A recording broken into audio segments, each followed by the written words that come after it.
2023 সালের অক্টোবরে গাজায় ইসরায়েল ও হামাসের মধ্যে তীব্র আকার ধারণ করে। গাজায় হামাসকে ধ্বংস করার চেষ্টা করে ইসরায়েল, আর এটি করতে গিয়েই আন্তর্জাতিক অঙ্গনে দেশটির অবস্থান দুর্বল হয়ে পড়েছে।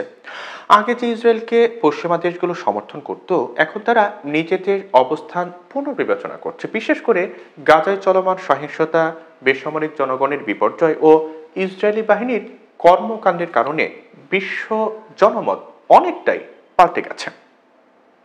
এক্ষেত্রে প্রথমে আমরা পশ্চিমা সমর্থন হারানোর বিষয়ে আসতে পারি। ইসরায়েল দীর্ঘদিন ধরে পশ্চিমা বিশ্বের সমর্থন পেয়েছিল ঠিকই, কিন্তু গাজার এই যুদ্ধের পর থেকে অনেক পশ্চিমা দেশ তাদের সমর্থন প্রত্যাহার করেছে।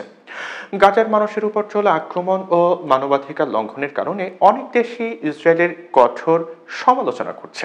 যুদ্ধের প্রথম দিকে কিছু দেশ ইসরায়েলের পাশে থাকলেও ধীরে ধীরে তাদের অবস্থান থেকে সরে যেতে দেখা গেছে। এবার আসা যাক ইহুদি কিশোরদের মত পরিবর্তনের বিষয়টি।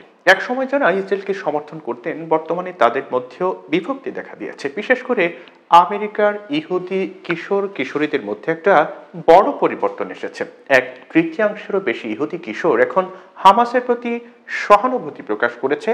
42% কিশোর মনে করে যে ইসরায়েল গাজায় গণহত্যা চালাচ্ছে, পাশাপাশি 66% কিশোর পুরো ফিলিস্তিনি জনগণের প্রতি তাদের সহানুভূতি প্রকাশ করেছে, যা ইসরায়েলের জন্য বড় অস্বস্তির সৃষ্টি করেছে। এবার ইসরায়েল বর্জন আন্দোলনের দিকে চোখ দেয়া যেতে পারে। বিশ্বজুড়ে ইসরায়েলের যুদ্ধবিরোধী প্রতিবাদ বেড়েছে। প্রথমে এই প্রতিবাদগুলোতে ইহুদি বিদ্বেষ বলে দমন করা হয়, কিন্তু পরে তা এক বৈশ্বিক আন্দোলনে পরিণত হয়েছে। ইসরায়েল বর্জন আন্দোলন সারা বিশ্বে এখন আগের চেয়ে আরো শক্তিশালী হয়েছে। ইসরায়েলকে আন্তর্জাতিক পর্যায়ে চ্যালেঞ্জের মুখে ফেলে দিয়েছে এটি। এবার আন্তর্জাতিক আদালতের কাঠগড়ায় ইসরায়েল, এই প্রসঙ্গে আমরা যদি বলি যে বর্তমানে ইসরায়েল আন্তর্জাতিক আদালতের কাঠগড়ায় দাঁড়িয়ে আছেন। ইসরায়েলের প্রধানমন্ত্রী বেনিয়ামিন নেতানিয়াহু ও তার সাবেক প্রতিরক্ষা মন্ত্রী ইয়োব গ্যালান্টের বিরুদ্ধে যুদ্ধাপরাধের মামলা চলছে। গণহত্যার অভিযোগে তাদের বিরুদ্ধে গ্রেপ্তারি পরোয়ানা জারি হয়েছে। পশ্চিমা গণতান্ত্রিক দেশগুলোতে এখন আরো অনেক মামলার প্রস্তুতি চলছে। এই নতুন পরিস্থিতি ইসরায়েলকে আন্তর্জাতিক রাজনীতিতে আরো বিপদে ফেলেছে। এবার আসা যাক অভ্যন্তরীণ বিভক্তির দিকে।